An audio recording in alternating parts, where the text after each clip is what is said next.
Commemorate your first Notre Dame game or that of a friend or family member with a Notre Dame Football Heritage Project certificate. Visit ndcertificate.com to learn more. Hello, I'm Len Clark of Irish Illustrated. Welcome to Irish Illustrated Sponsor Spotlight. Tonight, we highlight the Leprechauns game day at Notre Dame with Mike Brown. You've heard about Lep Game Day on Irish Illustrated Insiders podcast. Now here is a chance to learn a little bit more. Mike is a 2001 graduate of the University of Notre Dame and is the first Black student athlete to have the honor of serving as the Notre Dame Leprechaun. And tonight, we will be talking about football, life, literacy, and of course, leprechauns. Mike, welcome to the program. Let's go. Thank you. Thank you, Liam. Listen to that bio. I'm like, who is that?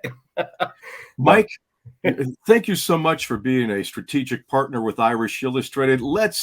Let's tell people about Lep Game Day at Notre Dame.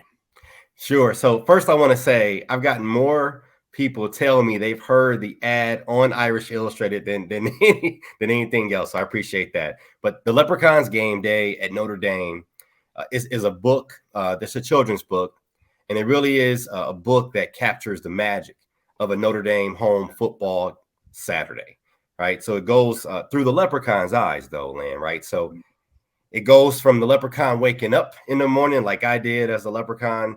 It goes to me. I'm going through my dorm, going crazy, waking everyone up. It takes a journey to the main building, steps to the main building where Step Off starts. Step Off goes to essentially you enter the stadium, you run the flag out with the team, and you enjoy just a beautiful game. And of course, we end up winning the game. We've seen the alma mater. And then, of course, the leprechaun then goes back to sleep and dreams about the next game day. So I had the opportunity to participate in 12 of those home game days, and it was just a beautiful experience. And we try to capture that magic in this book. Now, the book is aimed at children, but I think this is a nice resource for any Notre Dame fan. I think so as well. I think one of the things with the book that people will hopefully see is some of the experiences that they had, right? When they either were at Notre Dame as a student, a professor, a staff member, or a fan. And so I think there's a lot of memories that will be conjured, whether you go to the grotto. There's a beautiful grotto scene where it captures the spirit of a fall football Saturday at the grotto, where people go to pray or just kind of meditate and be at peace at that space. There's a beautiful illustration of the library, right? So the Mural of Life Library, people call it Touchdown Jesus. And so there's a beautiful mural, and our illustrator, Marin Argine, who's class of 03, she drew the library in the book by hand. So people it'll conjure those types of memories from people taking a lot of those pictures in front of Touchdown Jesus. And so it's something that I think will resonate with not just children, but adults alike. Well, Mike, I'm going to roll the video and you can talk over it, but here is from your website, and it's called The Leprechauns Game Day at Notre Dame. You can go to lepgameday.com, right? Give us the web address. Yep, lepgameday.com is where you can order the book. And as you can even see, right, on the cover of the book, you got the Golden Dome. You got Father Soren pictured there. But what I think people have responded to and really resonated with the most in this book to date is the beautiful illustrations that are in it as well. So very vivid colors that are lively, and they get your attention pretty quickly. So it's on display, and people see that green, and it really pops off the pages. And so we think not just the words that I wrote, and my co-author Cara Kren from class of 04 and my cheerleading teammate actually, but the images are very special. And really are highlighted throughout the book. Mike Brown, the first Black student athlete leprechaun at the University of Notre Dame, joins us on Irish Illustrated's Sponsor Spotlight. But Mike, this is just not a book about Notre Dame. You had an intentional purpose in writing this book. Not only is it to inform people about Notre Dame Game Day, especially children, but this is really to promote literacy. Absolutely. And so I think it's so important, right? I learned to read at an early age, and it's been so important in our development and growth. When you think about how we get started, a lot of times it's that literacy and learning words, learning how to read, learning how to write. And these are things that these books, and I feel that there's power in books and in stories that can inspire people to enjoy and start to have fun with that writing journey. I've visited different schools already, and there are children at those schools. We've done some what we call literacy rallies, and there are children who I meet at the school. We're talking first grade, second grade, and I see them, I shake their hands, we do high fives, and they say, man, I want to write a story. I want to write a book. In order to do that, though, you have to you have to be literate, right? So these are things that I hope this book inspires people young and old, right, to continue to get their education, learn how to read, further their development, and just be inspired to continue forward on their education journey. And so hopefully this serves as a catalyst to do just that. I know this is a labor of love, giving back to your alma mater. You have a full-time job at Notre Dame, but this is just a small piece of what you do in order to promote literacy and really to give back to the broader community. Absolutely. So the book is an officially licensed product of the University of Notre Dame, and we're proud to partner with them on the book as well. So a lot of the resource or a lot of the revenues from the book are actually going back to Notre Dame to support scholarships and other initiatives at the university. And so that's one thing that's happening. But we're also sharing the magic of the university, right, with people across the country and in the world. And we're trying to really put the funds not just to use at Notre Dame, but I have a social impact organization that this is part of. And really, I'm trying to create experiences that inspire empowerment and action in others. And so this book is just one of several that we're working on and getting out into the public that we hope inspire empowerment and action in others, where we hope people can see themselves in a book. We hope the journey inspires people to understand that they also have the power to create things and have an impact in the world. But then we also hope people then take that action, right? So we hope this book serves as a catalyst to inspire people to take action with the gifts that they've been given to do things and to enrich the lives of others in our world. Mike, why are you trying to inspire people? So 2020, Lynn, was a difficult year for a number of reasons. And it's a year in which I went on a personal journey of discovery as we dealt with the global health pandemic, as we dealt with a lot of social injustices that were further highlighted, or I'll say amplified, in terms of people noticing and understanding what's going on. There was a lot of political divide in our country and just simply a lot of hate that you just kind of felt. And I had to figure out what was my role. What could I do? How could I leverage my gifts and my passions to have an impact in the lives of others? Because sometimes you feel almost as though there's nothing you can do. But I realized there is something I can do. I ended up sharing the story of my late cousin who gave her gifts away when she was 6 years old at her 6th birthday party, December 27th.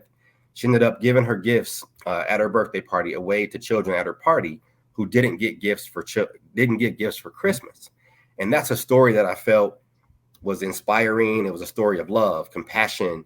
And that was the first book that I wrote. It's called Little Netta's Gift.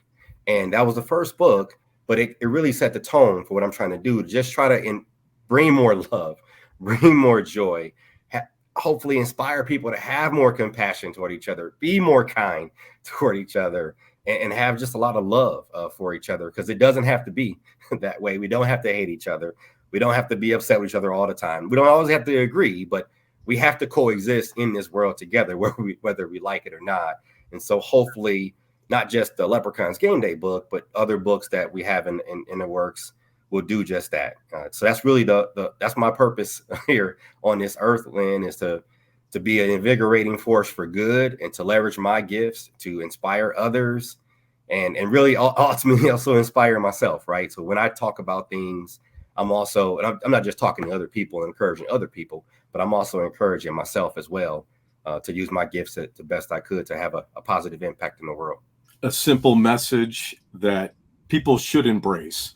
How can they also get the book about your cousin in addition to Notre Dame's Game Day, the Leprechaun Game Day? Sure. So you can visit www.solstir, SOULSTIR.co. So solstir.co.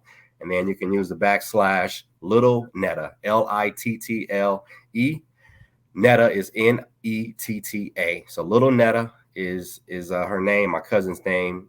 and she was taken away from us way too young. Unfortunately, she was murdered. Unfortunately, Lynn, I hate to go morbid on, but her and my aunt were murdered when Netta was 9 years old, and my aunt was 25, and so taken away way too soon. But so that book honors her memory, and I think the spirit of her life, although it's cut way too short, is something that still applies to this day, right, in 2022. So I hope that book continues to inspire people.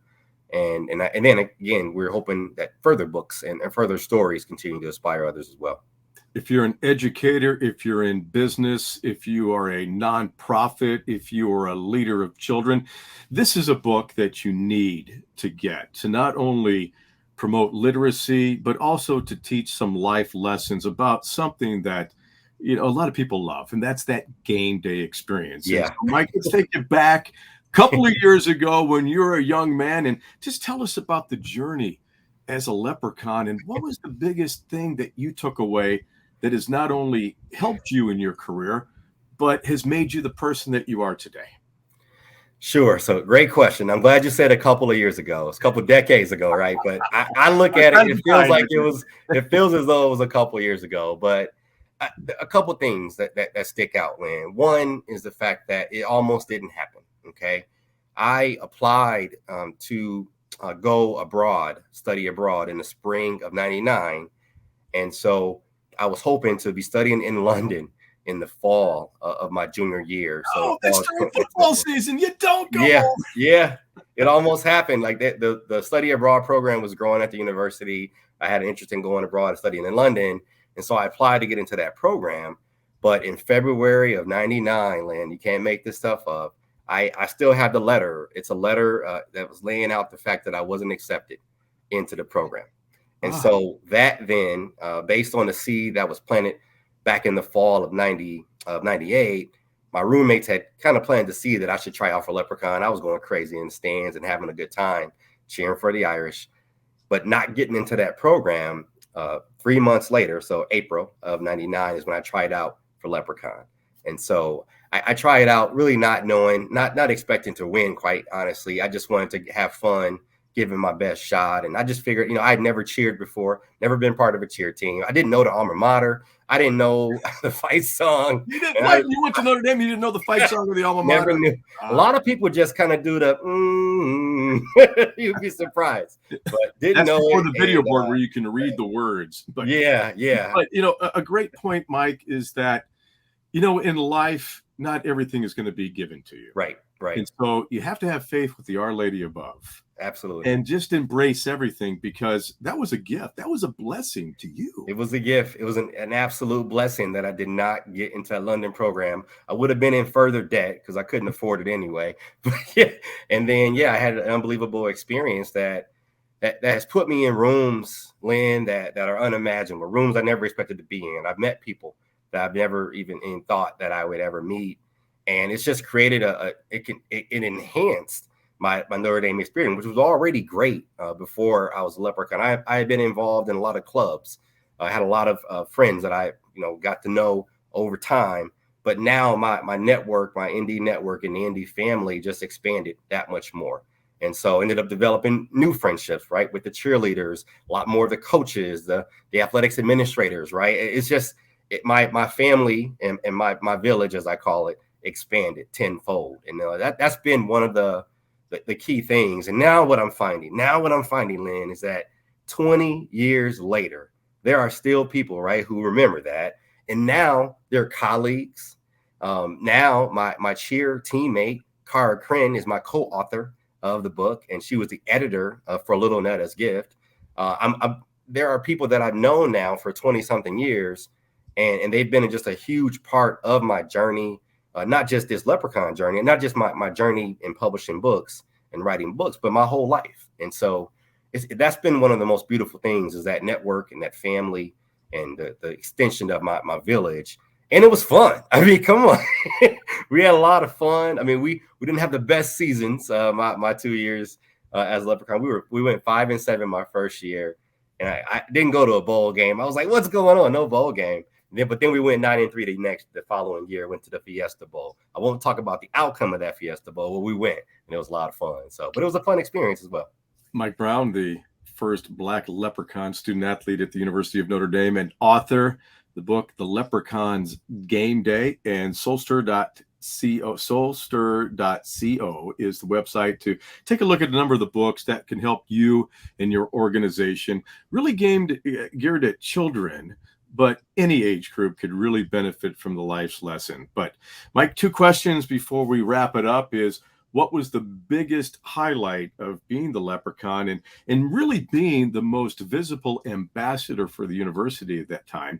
What was the responsibility that you bared back then, that you really learned about life?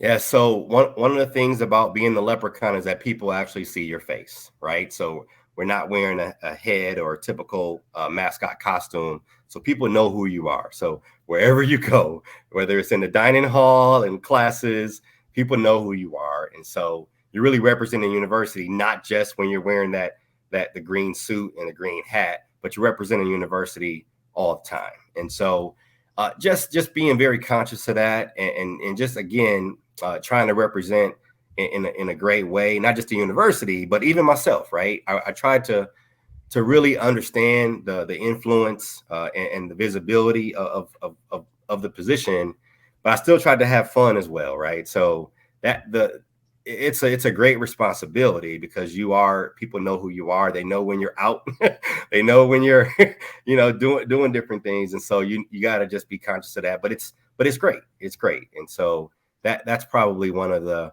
things. And so you just have to not necessarily put too much pressure though on yourself, right? I was still 19 years old.